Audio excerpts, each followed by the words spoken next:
Bonjour, nous sommes en live. Bonne journée, le 5 novembre. Le sujet du jour, c'est comment booster l'animation à distance de sa communauté, de son équipe virtuelle. Surtout, j'avais prévu cette conférence il y a plus d'un mois et on est reconfiné, donc ça va encore plus dans le thème du temps. Donc, vous avez toujours le chat. Vous pouvez effectivement faire un petit message, nous dire bonjour. Je suis heureux de vous avoir avec moi aujourd'hui.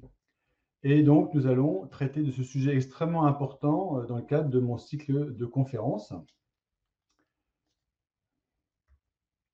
Donc, l'agenda du jour, c'est le défi de l'animation à distance. Vous voyez que ce n'est pas simple d'animer un groupe à distance. Il y aura non pas 2, mais 3 cas pratiques. Et ma démarche pour répondre à ce défi extrêmement important et qui sera de plus en plus dans les années à venir. Alors d'abord, nous sommes animation à distance. Nous sommes un groupe de personnes qui pouvons et sommes à distance. Et donc, l'idée, c'est de pouvoir, ça ne marche pas, collaborer. Normalement, l'outil permettait de pouvoir collaborer, de mettre des petites coches, des encoches dans dans cette image. Malheureusement, ça ne marche plus. Ça marchait il y a 10 minutes, c'est pas de chance. Donc, bon, on va faire ça. Donc, l'idée, c'est, on va le faire non pas de manière interactive avec des petites coches sur les figures, mais c'est vous-même de me dire via le chat comment vous vous sentez aujourd'hui. Vous n'avez pas de son. Suis-je la seule et connexion un peu lente? Est-ce que vous m'entendez? Si, ok, impeccable, merci. Donc, comment vous sentez-vous? Ça, c'est vraiment extrêmement important. On a une réunion, on a un séminaire. Ce n'est pas comment ça va, mais c'est comment vous sentez-vous. Ce n'est pas la même question. Donc, on a des problèmes de connexion, manifestement. Donc, voilà, Baudouin est énervé, Sansa est heureuse, Lily va suis bien, fatiguée. Moi, je me sens heureux. Voilà, heureux. Aujourd'hui, je suis heureux, il fait beau, super soleil. Donc, je suis heureux, donc je vais pouvoir communiquer mon bonheur, le fait que je suis heureux auprès de vous aujourd'hui parce que justement, je me sens bien. Et c'est important que je sente votre humeur afin de pouvoir après ajuster évidemment mon webinaire ou ma réunion d'équipe, si c'était une réunion d'équipe, en fonction de votre humeur. Si vous étiez tous pas contents, c'est clair que je ne gérerai pas la même réunion que si vous étiez tous super contents. Donc, la notion de comment vous sentez-vous, c'est la notion de base dans une réunion virtuelle pour pouvoir avoir un meilleur feedback de la part des gens qui sont devant vous, même si vous ne les voyez pas. En l'occurrence, je ne vous vois pas en vidéo, mais dans un webinaire classique ou une réunion d'équipe, on vous verrait. Effectivement, triste, confiné, bah oui, confiné, c'est un peu triste, je suis d'accord avec vous.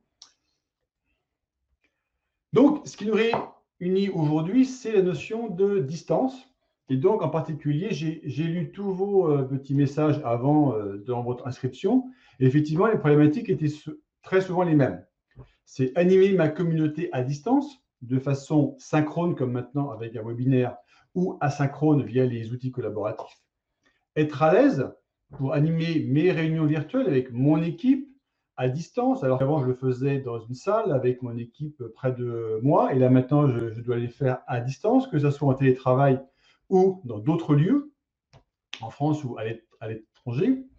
Il y a une notion de ressouder les liens, parce que qui dit virtuel, qui dit à distance, qui dit télétravail, dit comment ça s'effiloche un peu. Donc, comment on fait pour ressouder les liens entre nous pour que justement, eh bien, on ait plus envie d'être ensemble, de partager, de discuter, de communiquer, de partager nos émotions. Et puis, si je suis dans le rôle du formateur, maintenant, on m'a demandé de basculer ma formation en présentiel à une formation à distance. Et je me rends compte que ce n'est pas si simple que ça, que de former des gens à distance, ce n'est pas juste prendre mes slides, les mettre sur l'écran et puis dire maintenant je parle. Donc, c'est une autre méthode de formation qui implique d'autres techniques de formation et d'interaction. Et puis, m'approprier les codes, parce qu'évidemment, qui dit outil collaboratif dit code spécifique lié à l'usage de ces outils. parce que justement, quand on a des outils, eh bien, la discussion, ce qu'on appelle le chat, la conversation, prend une place plus importante. Et il y a en même temps des codes par rapport à l'usage de la caméra, des réponses, les emojis, les pouces vers le haut, les pouces vers le bas s'il y en a, les sourires, les smileys, tout ça, c'est des codes qu'on s'approprie et qu'on doit apprendre à s'approprier dans une relation virtuelle parce qu'il faut être beaucoup plus dans l'explicitation de ce que l'on pense par rapport à des réunions présentielles où la forme du visage tout de suite permettait de savoir si quelqu'un était content ou pas. D'ailleurs, en parlant d'emoji, est-ce que vous savez ce que c'est qu'un emoji? Est-ce qu'on peut, vous pouvez m'en montrer un sur le chat? Je vais vous en montrer un pour ceux qui ne connaissent pas. Et voilà, vous voyez plusieurs, très bien, super. Voilà, effectivement, il ne s'affiche pas, mais il y a le fameux sourire là, inversé où on a les deux points, le tiret et puis la parenthèse, c'est un emoji. Je vois effectivement, Bellini en a mis un beau, super. Donc effectivement, c'est ça, un emoji. Il faut vraiment maîtriser le langage des emojis. Ça s'apprend, hein, d'accord? Ce n'est pas forcément inné.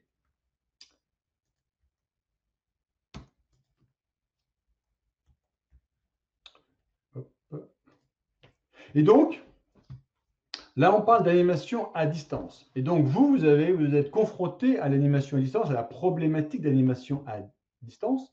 Donc, à votre avis, ça c'est une espèce on va faire du brainstorming pendant quelques minutes. Quels sont les points que vous aimeriez améliorer dans vos animations à distance? Que ce soit animation d'équipe, de communauté, de formation ou même dans un webinaire, dans un séminaire présentiel que vous transformez à distance, hein, ça c'est aussi une des problématiques. Eh bien, qu'est-ce que vous aimeriez améliorer? Donc, je vous écoute. Le chat est pour vous. Vous avez quelques minutes pour me dire l'interactivité, plus de motivation et de participation, effectivement. Garder l'attention des participants et permettre à tout le monde d'intervenir. Oui, interaction pendant la présentation. Réactivité de l'auditoire, l'attention, être à l'aise, fluide, naturel, faire simple. Donner envie d'acheter, effectivement, si c'est pour une prestation. Varier le rythme, bien sûr. L'efficacité, bienveillance, l'implication de tous. L'appartenance, effectivement, dans la communauté, effectivement. Atteindre l'objectif, bien sûr. Plus difficile à distance. L'émotion, très important, l'émotion. Les valeurs, l'attention, tenir sur la durée. Oui, je connais. J'ai fait hier 2 fois 3 heures de séminaire interactif avec 2 fois 20 personnes. Il faut tenir dans la durée. Hein. On était 2, mais ça se travaille. Hein. L'engagement du groupe, de passer l'information. Effectivement, tout ça, c'est extrêmement important par rapport à ça. Donc oui, je comprends. Comment faire avec les participants moins affinés au digital? Bah oui, c'est parfois un peu perdu. Ça, je l'ai vu hier dans cette séance avec une entreprise. Certains étaient vraiment largués entre basculement de Zoom vers Teams, vers un document, oui, ma fenêtre, tout ça. Effectivement, ça a été un des problèmes. Bah oui, je bouge tout le temps et je suis assis. Bah, moi aussi, je bouge. Quand je suis prof, je bouge tout le temps dans ma salle. Et là, je suis assis sur un siège et je vous dis, c'est pas facile. Effectivement, ce n'est jamais simple. Donc, on est tous concernés.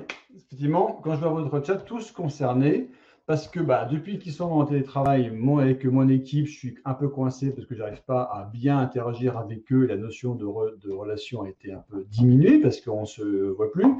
Il y a du relâchement entre les membres parce qu'on ne se voit plus. Donc, ma communauté qui avant se réunissait physiquement sur site, eh ben, on ne se voit plus. Donc, relâchement des liens, on ne se parle plus, ça pose un problème. Et puis moi, le formateur, on me dit maintenant de former à distance, mais je ne sais pas comment faire, moi. Comment est-ce qu'on forme les gens à distance? C'est pas pareil que de faire une formation en salle. J'ai fait un événement annuel et là, on me dit il faut le faire en virtuel. Alors, seulement, j'aide un client pour transformer l'événement où il y a à peu près 50 personnes, on va en avoir 200, je pense, maintenant, parce que maintenant que c'est en ligne, il y a plus de monde. Et on est passé, ils m'ont demandé comment on fait, peux-tu nous aider pour le basculer en mode virtuel? Parce que ce n'est pas si simple que ça de faire des tables rondes, par exemple, en mode virtuel. Voilà, donc tout ça, c'est quelque chose qui s'apprend, c'est que les techniques d'animation. Et puis moi, en même temps, je peux très bien être un RH. Je suis RH, responsable du learning, par exemple, ou RH dans un groupe. Et je sais que dans mon organisation, des gens sont en difficulté par rapport à ces points ci-dessus. Et comment je fais? Comment je peux les accompagner pour que justement ils aient moins de difficultés? Et là, effectivement, on est tous concernés par le problème du distanciel et sur comment on peut pouvoir le résoudre. Alors pourquoi je pense que c'est important? Revenons à moi, effectivement. Parce que, en fait, j'ai 20 ans de pratique en entreprise et en université de faire soit des formations, soit des webinaires, soit des équipes virtuelles. Et donc, c'est 20 ans que je pratique ça. Et 20 ans, c'est fait long. 20 ans, il faut imaginer, c'était le début de l'Internet. Hein. C'était le début des conférences téléphoniques. On commençait juste à partager les écrans. Il n'y avait pas encore les réseaux sociaux d'entreprise. Donc, c'était, et déjà à l'époque, dans les grandes multinationales, il y avait déjà la notion d'équipe virtuelle, d'équipe à distance et de webinaire à faire. C'était le début de WebEx, qui était vraiment l'application phare à cette époque-là de partage qui était racheté par un autre gros dont j'ai oublié le nom d'ailleurs. Cisco, voilà, Cisco a racheté WebEx. Et observer les managers, Nicoletta, le webinaire sera en replay. Alors, s'il y a un problème de son, il faut faire les réglages dans Windows ou dans votre Mac. Bonne journée, Nicoletta. Et donc, dans ce rôle de manager et de formateur, évidemment, j'ai observé les autres. J'observais mes collègues, j'observais mes chefs, d'autres managers. Et j'ai vu, ainsi que les gens qui participaient, et j'ai vu ce qui marchait et ce qui ne marchait pas. Quelles sont les bonnes techniques et les mauvaises techniques d'animation de groupe, à distance en particulier. Et puis, j'ai testé. J'ai beaucoup testé, expérimenté avec mes équipes, ou avec mes communautés, ou avec, dans mon rôle de responsable des communautés de Schneider, j'ai beaucoup testé avec d'autres communautés, d'autres community managers pour voir avec eux comment on allait mieux animer justement des groupes à distance. Et le constat, en fait, il est vraiment classique, c'est que d'abord, la plupart des personnes s'approprient mal les outils, ils ne savent pas utiliser de manière, disons, fluide les outils mis à leur disposition pour faire des animations virtuelles. Ils ne connaissent pas toutes les techniques, tous les trucs et astuces de Teams ou de Zoom ou de Skype, mais ça se termine maintenant Skype, ou d'autres outils collaboratifs de Google Meet par exemple. Il y a plein de trucs et astuces ainsi que tout ce qui est échange, forum de discussion et d'autres. Si vous ne connaissez pas les outils, si vous ne savez pas comment vous en servir, si vous ne savez pas vous gérer les problèmes, les couacs qui peuvent arriver en direct durant l'outil, eh bien, vous êtes coincé. Donc, clairement, un des premiers constats, c'est qu'on connaît mal les outils et donc on ne sait pas trop comment s'en servir et on panique et donc on n'arrive pas à être performant par rapport à ça. Et puis après, le deuxième constat, c'est que on n'a pas changé son mode de fonctionnement. On fait comme si on était encore en mode présentiel. Donc, je fais mes réunions comme si j'étais dans une équipe devant moi. Je fais mon webinaire ou ma formation surtout comme si j'étais devant vous. Pensez à tous vos élèves, tous vos enfants qui ont eu des cours en ligne durant le confinement, que ce soit université ou lycée, qui sont plaints que le prof faisait son cours en parlant devant ses slides. Vous voyez très bien la problématique du mode de fonctionnement. Et souvent, un des problèmes, c'était un, ils ne savaient pas utiliser l'outil, et deux, ils ne savaient pas donner des cours à distance. Donc, le mode de fonctionnement, si on ne se réfléchit, s'il n'y a pas de gens qui vous regardent, qui vous voient faire, qui disent « oups », il y a un petit problème, on continuera dans les mauvaises pratiques. Et puis la peur de changer, ça fait 20 ans que je donne des cours, pourquoi est-ce que je serais autrement? Ça fait 20 ans que je fais du management de proximité avec les équipes près de moi, les gens ne sont plus là, que faire? Donc tout ça, c'est un constat qui est partagé par d'autres chercheurs. Je suis en contact avec des chercheurs avec qui je travaille, que ce soit à Paris Sud ou à l'ESCP, qui font les mêmes constats, effectivement, par rapport à ça. Et donc, il y a une solution qui a fait ses preuves depuis très longtemps, c'est l'apprentissage par la pratique. C'est le bac à sable. Voilà, c'est ce qu'on voit devant vous. Tous les gamins ont appris dans le bac à sable à faire des châteaux de sable, à faire des choses, à construire, et ont essayé que pour faire un château, il faut mettre le sable dans le seau, le mouiller un peu et le retourner, parce que s'il est trop sec et si on veut faire un château à la main comme ça, on ne va pas y arriver. Et ça s'apprend par la pratique. Et c'est vrai pour tout, on apprend beaucoup mieux par la pratique. 90% de l'apprentissage reste si on pratique ce qu'on a appris. Et donc, pour moi, clairement, dans tout ce que j'ai fait comme apprentissage vers les autres, ça a toujours été la pratique est la meilleure solution pour pouvoir apprendre. Si on apprend juste en regardant quelqu'un, c'est pas mal, mais pratiquer avec lui pour qu'il vous corrige sur des choses qui vous donnent un feedback sur ce que vous faites, c'est fondamental. Et dans beaucoup de métiers manuels, par exemple, s'il n'y a pas de pratique, on n'est pas bon. Le compagnonnage est basé sur l'apprentissage par la pratique. Alors moi, effectivement, donc, si je vois tout l'historique et de ce que j'ai appris, ben, pourquoi j'en suis là? Parce qu'en fait, je suis convaincu que la confiance est extrêmement importante dans un groupe, que cette confiance existe qu'au sein d'un groupe fermé, une communauté, au sens très large, hein, et que c'est là où on pourra partager et réutiliser la connaissance que l'on a. Et dans l'entreprise moderne, le partage de cette connaissance et sa réutilisation est fondamental. Et donc, j'accompagne depuis quelques années, justement, cette transfo digitale autour de la valorisation des connaissances et l'innovation collaborative. Avec beaucoup d'expérience dans des grosses entreprises comme Schlumberger, Schneider Electric, Framatome, ex-Areva, en fait, à l'époque. Et puis, dans des cabinets de conseil aussi. Et j'étais auteur, j'ai écrit quelques livres sur les communautés de pratique en entreprise, liées à l'innovation, liées à la formation. Et je donne des cours aussi sur ces sujets-là en université, école de commerce. Et conférencier, d'ailleurs, il y a une conférence de KM World, qui est la grande conférence nord-américaine qui normalement a lieu à Washington tous les ans, qui a lieu en virtuel cette année, mi-novembre. Et je suis conférencier, j'ai un slot de conférence par rapport à ça. C'est en anglais, bien sûr. Mais je vous enverrai les références sur mon site web.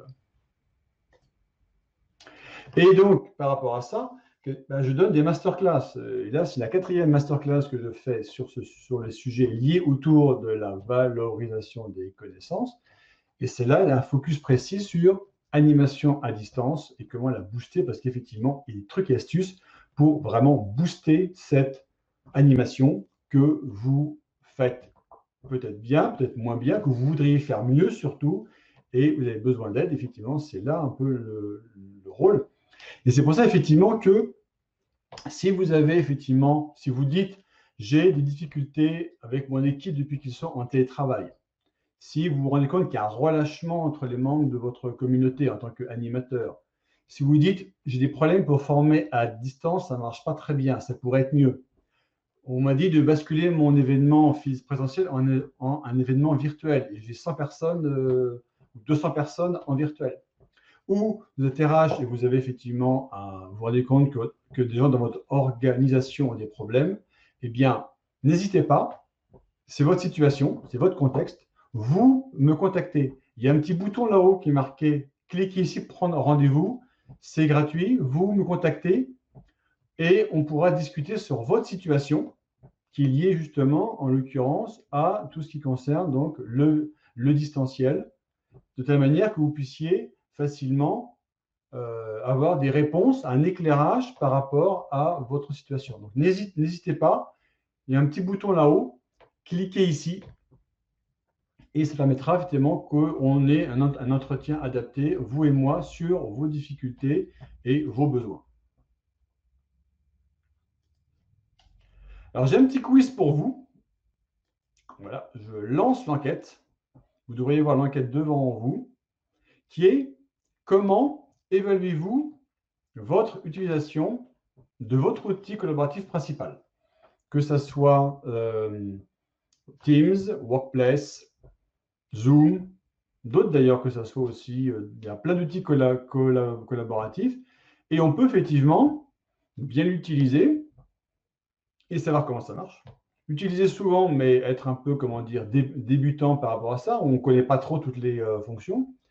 J'utilise un petit peu, et puis j'utilise pas du tout, parce qu'effectivement, là, je suis toujours dans un mode effectivement plutôt présentiel. Donc là, je vous laisse, j'ai 10 réponses sur 38 personnes. Donc je vous laisse répondre pendant encore une vingtaine de secondes.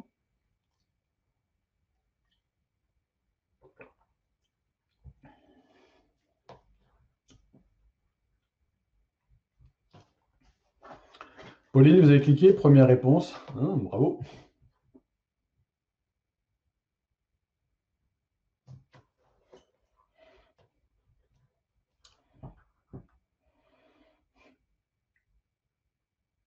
Bon, 26 sur 38. Bon, j'arrête dans 5 secondes, hein. Tu vois que j'ai fait le plein. Donc, le sondage, j'arrête le quiz et je vais vous le montrer. Je partage les résultats. Ouais, comme vous voyez, donc, il y en a à peu près 40% qui utilisent fréquemment et maîtrisent bien. J'en ai 24% qui utilisent fréquemment mais ne connaissent pas bien. J'en ai 8%, non 3% qui utilisent moyennement et 8% qui utilisent peu. Donc c'est plutôt bien que vous utilisiez fréquemment ces différents outils, mais effectivement c'est plutôt à 40% maîtrise, 25% connaît pas très bien. Et c'est vrai, ça on le retrouve dans beaucoup de cas, c'est effectivement j'ai l'outil, je voudrais bien savoir comment ça marche bien. Je n'ai pas pris le temps de m'en occuper. La formation que j'ai eue n'a pas été, comment dire, assez adéquate. On m'a formé sur l'outil et pas sur les usages. Et donc, je me retrouve un peu à bricoler autour de l'outil parce que je ne sais pas trop les trucs et astuces dans le cadre de mon besoin qui me permettront d'être beaucoup plus efficace. Donc là, je vais vous montrer 3 cas. 3 cas où là, je vais vous parler d'usages qui ont été utiles pour pouvoir, disons, rendre cette communauté ou cette autre équipe ou cette formation bien meilleure. Donc là, c'est une communauté. Ça, c'est des cas réels, tout ça. C'est un site industriel, plusieurs animateurs, qualité, non pas, oui, qui sont aussi de qualité, mais qui sont qualité, dans la fonction qualité, qui sont sur différents sites en France. Et puis d'habitude, ils se voyaient tous les mois en présentiel dans un des sites, donc ils tournaient de site à chaque fois pour pouvoir se rencontrer et échanger durant une demi-journée, plus café, plus, etc. Et puis, zut, ils ne peuvent plus se rencontrer parce qu'évidemment, restriction de déplacement, à la fois parce qu'il y a eu le Covid, plus il y a eu maintenant, on baisse les coûts parce que comme on a fait moins de chiffre d'affaires, ben, on réduit tout ce qu'on peut. Et ils se retrouvent coincés, ils ne peuvent plus se rencontrer. Donc, la solution apportée, c'était quoi? De se dire, bon voilà, il faut qu'on fasse ça autrement. Avant, c'était assez informel, on se rencontrait tous les mois, on discutait, chacun présentait un truc, et puis voilà. Maintenant, mais il faut formaliser un peu plus notre communauté, avec une notion de gouvernance. On va pouvoir se dire, bah, tiens, la communauté, il va falloir qu'on ait une charte, qu'on définisse qui sera l'animateur, pourquoi, comment on va travailler ensemble, comment on va échanger ensemble, quelles sont les différentes modalités d'échange présentiel, à distance, pour que tout le monde se retrouve par rapport à ça. Et donc, on a créé un forum de discussion sur le RSE, le réseau social d'entreprise. Et puis, on a commencé à faire des webinaires, donc un peu comme maintenant, mais avec webcam, où chacun a la webcam. Et c'est pour ça que je mets un « avec » en gras souligné. C'est que si vous voulez créer de la proximité avec les autres personnes, il faut mettre la caméra et que tout le monde l'ait. Il n'y a pas d'excuse pour qu'on voit les autres et que, comme vous me voyez là maintenant en train de bouger les bras et de parler, vous voyez que j'ai un sourire heureux, pour qu'on voit ce que les gens ressentent et donc avoir plus d'engagement avec les autres. Et puis aussi, ils ont testé d'autres outils. Par exemple, Yammer, avec le Y, c'est l'outil de Microsoft, en l'occurrence chez eux, pour faire tout ce qui est forum de discussion. Et puis, le petit symbole de Klaxoon, c'est Klaxoon, une entreprise française qui est basée à Rennes, qui marche très bien et qui a une super offre dans le domaine de l'animation de groupes à distance et de permettre plus efficacement des réunions. Klaxoon, pour ceux qui ne le connaissent pas, c'est Klaxoon. Et d'ailleurs, je suis animateur certifié Klaxoon, car ça fait plus de 3 ans que je m'en sers et j'ai demandé à être certifié. Et donc, quels ont été les bénéfices d'avoir effectivement basculé en mode virtuel avec justement cette notion, ce que j'ai expliqué avant? Eh bien, c'est que la communauté était préservée, son identité a été préservée, les gens de la qualité continuent à être ensemble sur les domaines de la qualité. Mais comme elle est devenue virtuelle, elle s'est étendue au-delà des membres initiaux. Par exemple, dans d'autres sites qui étaient dans d'autres pays, ou des gens qui sont intéressés par la qualité, mais pas forcément qualiticiens avec le rôle, et qui voulaient savoir ce que c'était. Et qui donc, ils ont pu accueillir un public beaucoup plus large en tant qu'observateurs qui après peuvent devenir plus tard des membres actifs parce qu'ils ont basculé dans ce domaine. Donc, ça permet d'élargir leur audience grâce à ça. Évidemment, il y a deux points critiques auxquels il faut vraiment être sûr de s'accrocher. C'est un, le rôle de l'animateur. Il est très puissant. Avant, c'était un peu facile. J'invitais les gens tous les mois. Donc, chacun invitait tous les mois les membres dans un site physique. Je payais le café, les croissants et les gens venaient parler. Maintenant que c'est virtuel, il faut animer le groupe. Donc, il faut quelqu'un qui a un rôle d'animation. Ça prend un petit peu de temps. Donc, il faut le définir. Et puis, il y a la confiance. Donc, il faut qu'il y ait des échanges parce que les gens se voient beaucoup moins. Donc, ça veut dire qu'il faut des échanges de qualité et qu'il faut ritualiser les fameux échanges. J'ai parlé de rituels la fois dernière. Les rituels, c'est hyper important pour que la communauté virtuelle continue à échanger. Si vous avez des questions, n'hésitez pas. En bas à droite, vous avez posé des questions dans le chat.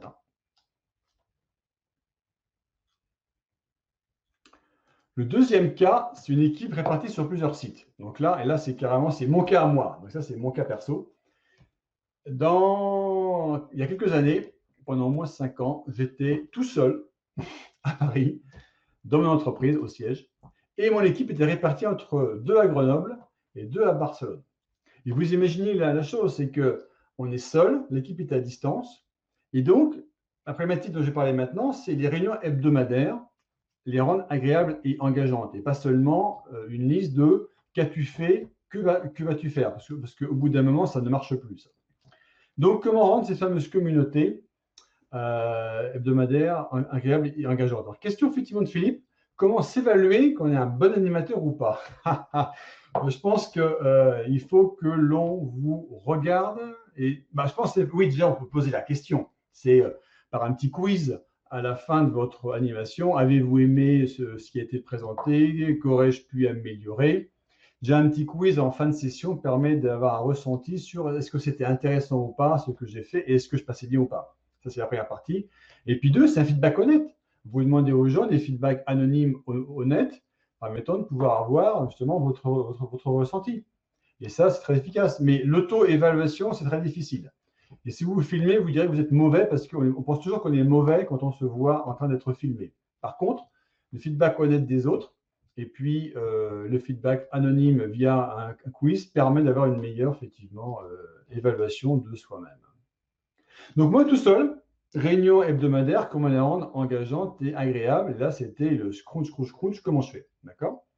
Donc, il y a eu un travail de fond avec mon équipe sur comment on va faire. Donc, déjà, on s'est dit encore une fois, visio avec webcam, non négociable. Il n'y a pas d'excuse de je suis chez moi, je suis au bureau, je ne suis pas en forme, je ne suis pas heureux, pas encore, je ne suis pas coiffé, je ne suis pas maquillé. Tout, hein. On a droit à tout. Hein, d'accord? Là, c'était vraiment, écoute, la webcam, c'est hyper important pour qu'on se voit et qu'on échange. Et puis, on a commencé par un truc super marrant, c'était de la relaxation. Alors, je pense que vous connaissez Petit Bambou. C'est un site web, c'est aussi une application sur téléphone avec des 10 minutes de relaxation à peu près sur différents thèmes. Et donc, on s'est fait des petits bambous chaque semaine au démarrage, 10 minutes. Donc, en 10 minutes, on coupait évidemment la caméra, on coupait le micro, sauf le petit bambou qui parlait, et chacun était comme il le voulait. Donc, on voyait très bien que certains s'étaient mis sur leur fauteuil, d'autres s'étaient allongés par terre, d'autres s'étaient mis sur leur table. Et donc, ils relaxaient les yeux fermés pendant 10 minutes, le temps que cette relaxation ait lieu. Alors, ça durait tout le temps. Alors, il y en avait une qui n'était pas forcément très d'accord, parce que les trucs, c'était une perte de temps. Mais le reste du groupe a trouvé ça hyper sympa de se dire, ah ouais, c'est quand même bien de faire cette relaxation, parce qu'au moins, on commence avec un espèce de socle commun quand on commence effectivement à échanger. Et puis, quand on nous présentait notre statut hebdomadaire, ce n'était pas seulement ce que j'ai fait et ce qui reste à faire. Il y avait aussi, comment je me sens. Est-ce que je me sens heureux, pas heureux? Qu'est-ce que j'ai aimé? Qu'est-ce que j'ai moins aimé? D'accord? Cette semaine, qu'est-ce que j'ai aimé? Qu'est-ce que j'ai moins aimé? Et puis aussi, est-ce que j'ai besoin d'aide? J'ai un problème, qui peut m'aider? C'est la bouteille à la mer. J'ose dire que j'ai un problème et j'ose dire il me faut de l'aide. D'accord? Et puis le troisième, ça a été qu'est-ce que j'ai appris? Ça, c'est hyper puissant. C'est qu'est-ce que j'ai appris cette semaine?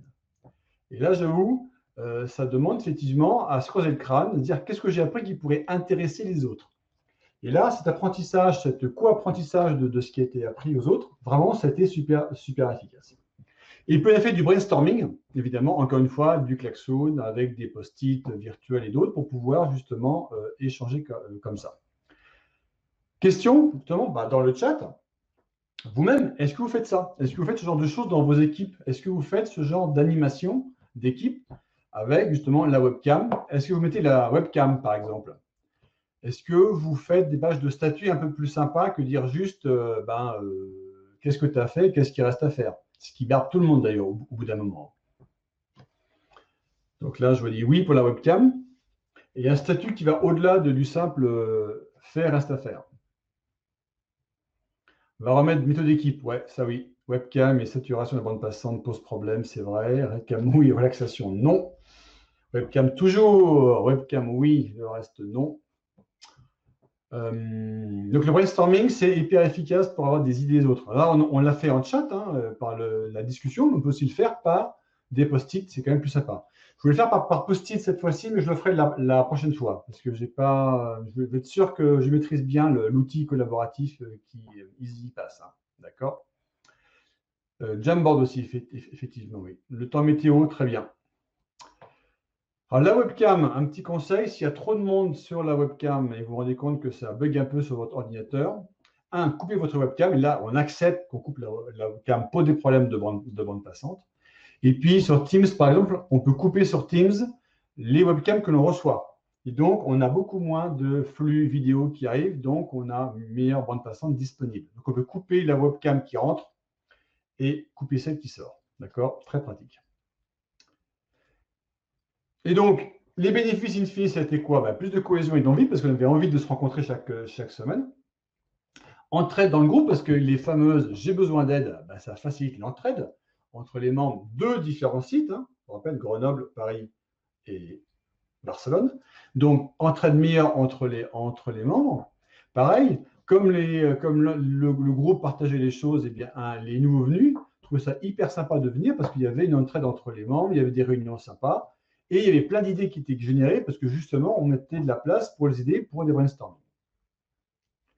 Par contre, finalement, il faut maîtriser encore une fois les outils collaboratifs, synchrones et asynchrones. Il y a toujours un truc qui foire.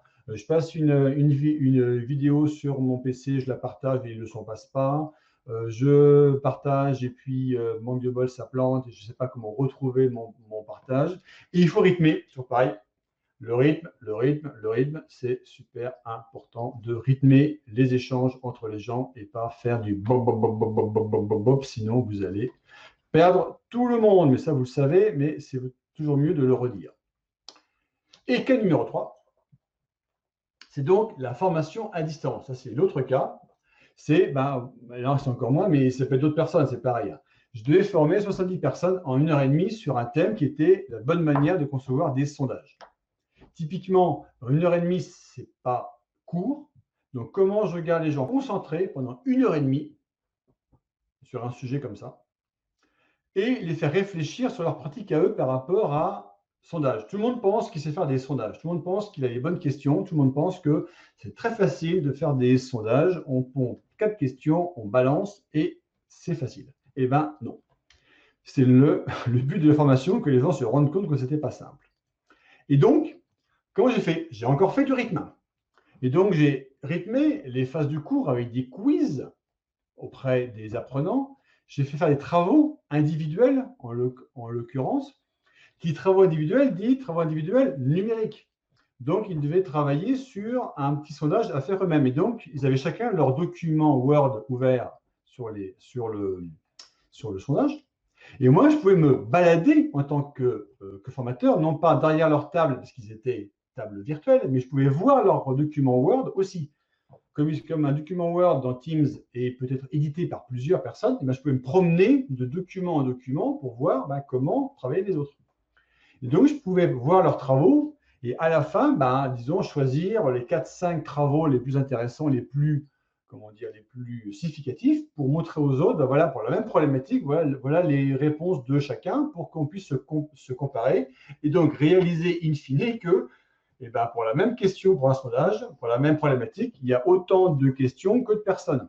Et donc, ce n'est pas si simple que ça à faire. Et donc, clairement, le fait, c'est qu'à la fin, les élèves ont vraiment envie d'apprendre parce qu'ils étaient tout le temps jusqu'au bout dans l'information. Bon feedback à la fin, parce qu'il y a après le sondage anonyme fait par l'organisme qui faisait l'ensemble des formations, c'était une formation interne dans une grande boîte, et super bon feedback, parce qu'ils avaient vraiment adoré le mélange du rythme, du travail pratique, du cours en ligne, etc. Donc, encore une fois, maîtriser l'outil collaboratif, scénariser la formation et rythmer aussi la formation entre différentes possibilités. Donc, vous voyez, partout, je parle de scénariser, de rythmer et de faire des choses qui ne soient pas continues. C'est fondamental, sinon on perd les gens en cours de route. Hein. Ça, c'est terrible. Et donc, clairement, pour ça, comme vous avez vu, là, ces problématiques, c'est clairement important, cette difficulté du télétravail, les équipes, le relâchement des membres et tout. Et donc, moi, j'ai créé une démarche pour répondre à ce défi qui est d'aider les managers d'équipe, d'aider les animateurs de communauté à la fois être à l'aise pour animer ces fameuses réunions virtuelles à distance, ces communautés à distance, ces webinaires, ces séminaires, mais aussi pour qu'ils puissent s'approprier les codes et les usages des outils collaboratifs. C'est hyper important car il faut savoir comment marche l'outil, très bien, et après d'être à l'aise lorsque l'on communique. Les deux vont ensemble, mais il faut les deux. Il peut aussi aider les formateurs à former sans stress un groupe à distance. Ça peut très bien être en classe inversée, en classe classique. Il y a différentes méthodes. Moi, je fais la classe inversée depuis 1 an et ça marche très bien à distance. Donc, vraiment, j'ai conçu une démarche pour aider effectivement les managers d'équipe, animateurs de communauté et formateurs à être beaucoup plus efficaces par rapport à cette problématique. Alors, comment ça marche, la méthode?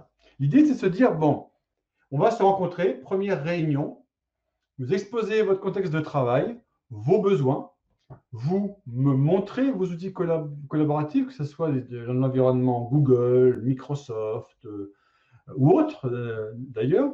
Vous montrez ce que vous faites avec, vous montrez comment ça fonctionne pour vous, vous montrez un peu les différents usages.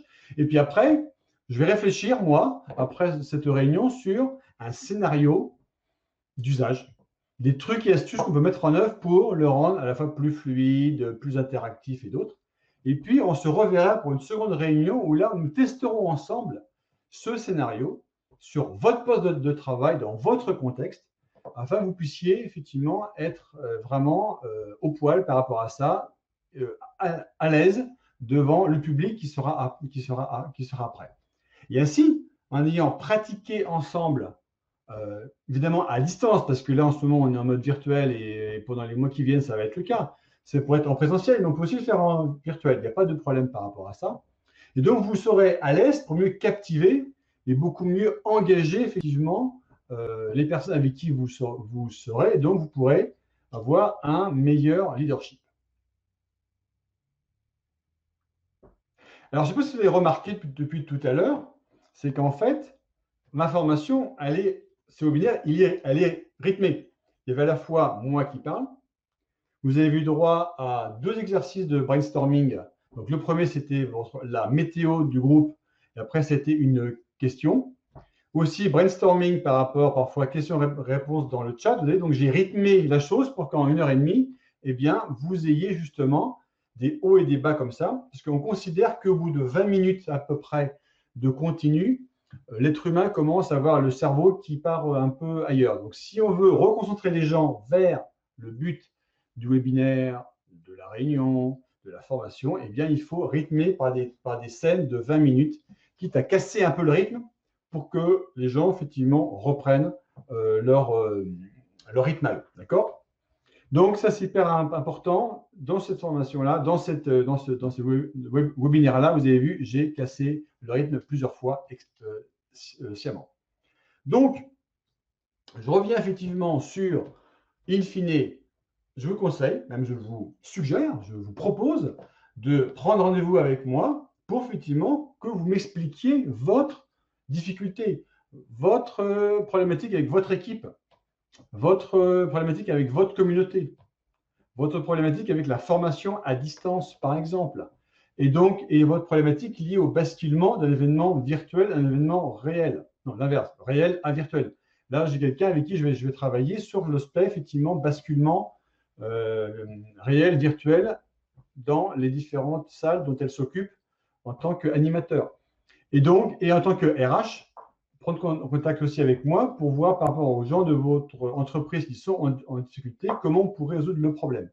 Donc, n'hésitez pas, vous me contactez, prenez rendez-vous, vous cliquez en haut et vous aurez comme ça le moyen d'avoir un entretien avec moi pour commencer justement la problématique de, eh bien, quel est votre problème? Et donc, par rapport à ça, je vous proposerai une solution adaptée dans la méthode dont j'ai parlé juste avant, qui était effectivement l'écoute, et puis ensuite pouvoir co-construire avec vous sur vos outils une réponse adaptée que l'on testera ensemble, ce qui fait que le problème sera résolu. Et comme vous aurez testé vous-même dans un bac à sable avec moi, vous serez beaucoup plus prêt quand vous le ferez en réel avec vos équipes, votre communauté ou vos apprenants. Donc n'hésitez pas, cliquez en haut. Et pendant ce temps-là, il reste 5 minutes. Eh bien, avez-vous des questions par rapport à tout ce que j'ai dit depuis tout à l'heure concernant booster votre animation par rapport à les 3 cas dont j'ai parlé tout à l'heure, communauté, équipe et formation.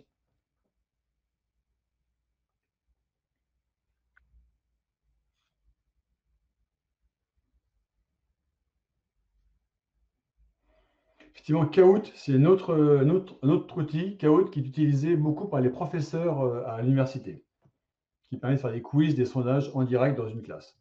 C'est très bien fait.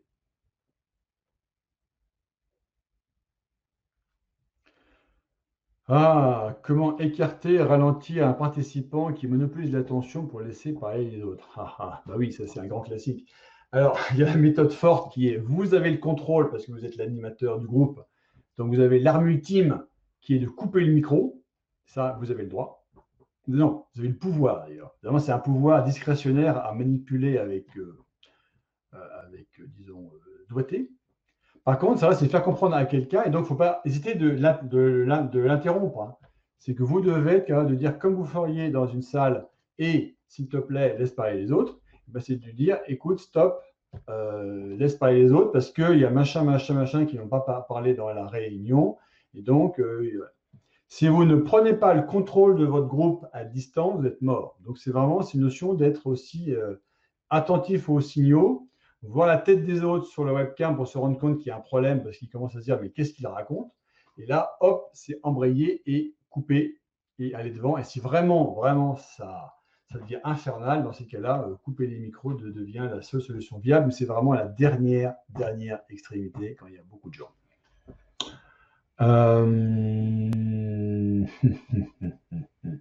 Durée optimale pour une formation animation en ligne, je pense qu'une heure et demie, c'est pas mal. Au-delà d'une heure et demie, ça devient très difficile parce que une demi-heure, c'est bien. Une demi-heure, c'est bien, ça va, c'est court, c'est facile. Une demi-heure, une formation, c'est assez léger.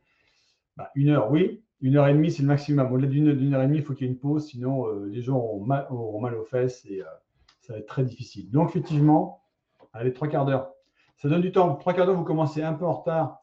Oui, en plus, il faut penser au temps qu'il faut pour que les gens démarrent. Donc, 3/4 d'heure plus temps de démarrage de la connexion et tout, vous avez bouclé une heure. Si on sent un relâchement dans l'attention, l'énergie dans le groupe, que faire? Et bien justement, si là, vous avez dans votre trousse à outils, les fameux trucs comme le sondage, les post-it, une pause, demander leur avis. Car voilà, très efficace. Demander l'avis des gens. Demander ce qu'ils en pensent, qu'est-ce qu'ils voudraient. Avoir du feedback pour améliorer les choses. Il y a toujours des moyens de pouvoir faire ça, quoi.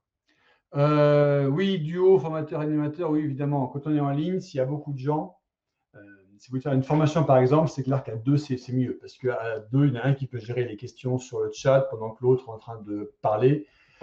Hier, on était une journée entière. On a fait deux jours, hein, 2 groupes différents de 20 personnes, 2 demi-journées matin, 2 l'après-midi. Et on était 2, effectivement, à parler l'un ou l'autre. Et quand l'un parlait, l'autre était en attention, en soutien par rapport aux questions et tout, pour être sûr qu'il n'y ait pas de glitch. Tout seul, il faut être plus habitué à vraiment pouvoir tout gérer. lorsqu'on est à deux, parfois c'est mieux, effectivement, à distance. Surtout quand il y a beaucoup de gens. Surtout pour un webinaire où il y a beaucoup de gens, effectivement, le speaker ne peut pas suivre les questions en même temps. Donc, il faut que quelqu'un lui prémâche les questions pour qu'il aille chercher, pour qu'on lui dise, voilà, il y a telle question qui était intéressante, peux-tu y répondre? Voilà, voilà. Donc, encore une fois, n'hésitez pas à cliquer en haut dans Prenez rendez-vous.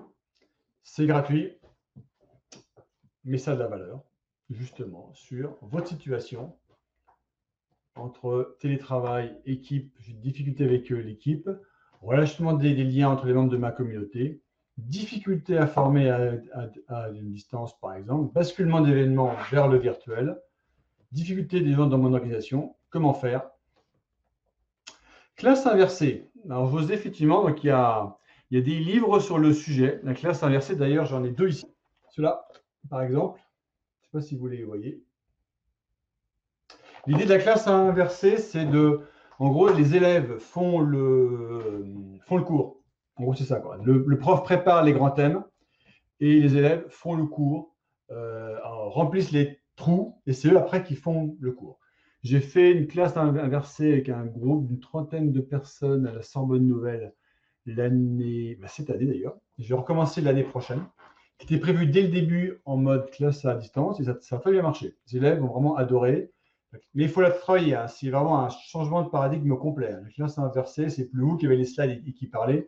C'est comment vous amenez les élèves à d'eux-mêmes pouvoir eux aussi créer leur propre contenu et donc apprendre par eux-mêmes. Il faut aussi qu'ils adhèrent. Hein. Tout le monde n'adhère pas à la classe inversée.